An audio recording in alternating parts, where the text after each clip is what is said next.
Dito naman ay ano, puro ano naman to. Ganda ng kanilang ano no, ito. Ay, magandang hapon, sir. Kayo pala in charge sa ano, pagtatanim ng ampalaya. Sabi ko kay Sir Jerry doon, paalam ako sa kanya mag-video ng garden niya.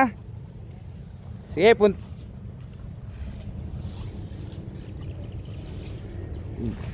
ganda rin ng ampalaya nyo, sir, no? Kapal na ng dahon. Kapal na ng dahon din ng mga ampalaya. Dami na rin bunga pala, no?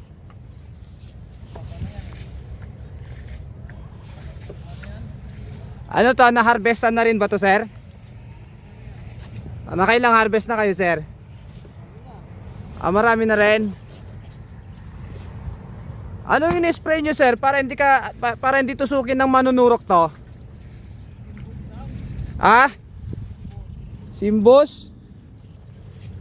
Pag hindi na to na-sprayan, tutusukin ng manunurok to, sir, no?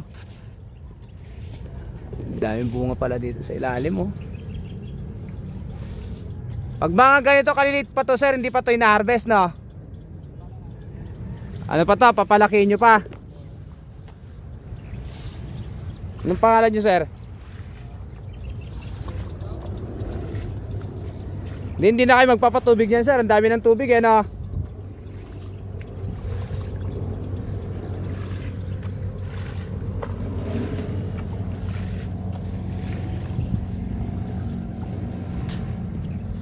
Malinis pala dito sa ilalim pag ano dyan, sir, no? Daming ampalaya, oh.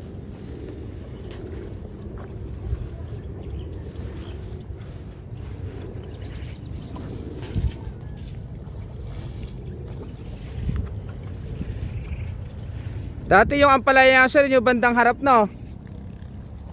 Nandun to dati, sa may bandang bungad lang.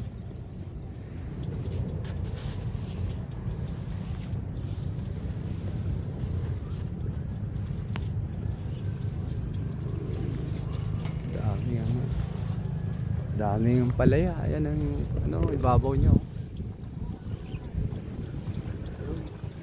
Puro ampalaya naman dito. Garden.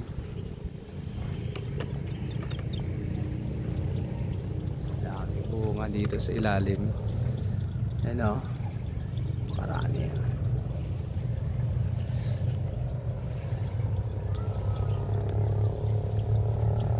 Doon. Puro ampalaya din dyan, oh.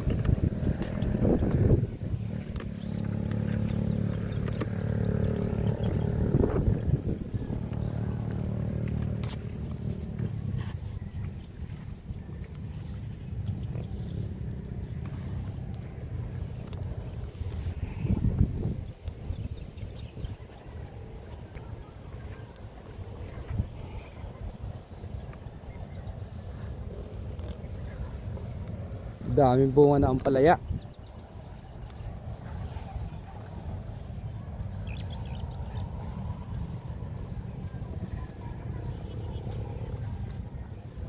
Ilang linggo pa to, sir, bago mag-harvest? O pwede na rin mag-harvest dyan? Isang linggo pa.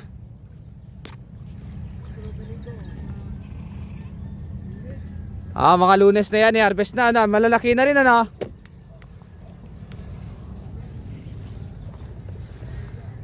Anong variety ng papare yan, sir? Mistisa? Mistisa pala to, ano, variety ng ampalaya nila.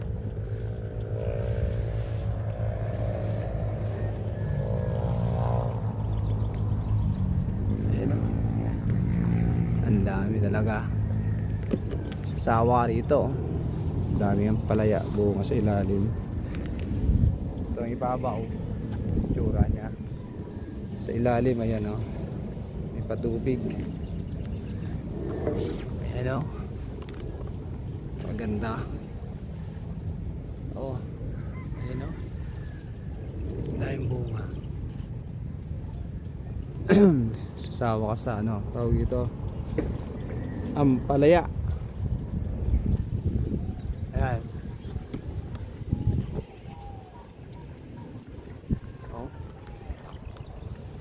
Nakakatuwa talaga itong mga farmer. Naka-inspire sila, no? Sa kasipagan, no? May inspire ka sa kasipagan. Wala talagang ano. Yan. Karami, oh. Dami talagang palaya. Oh. Dami. Yan, oh. Purang palaya. Ganda ng pagkakagawa ng trellis o ng gapangan nila, oh. Ka-inspired.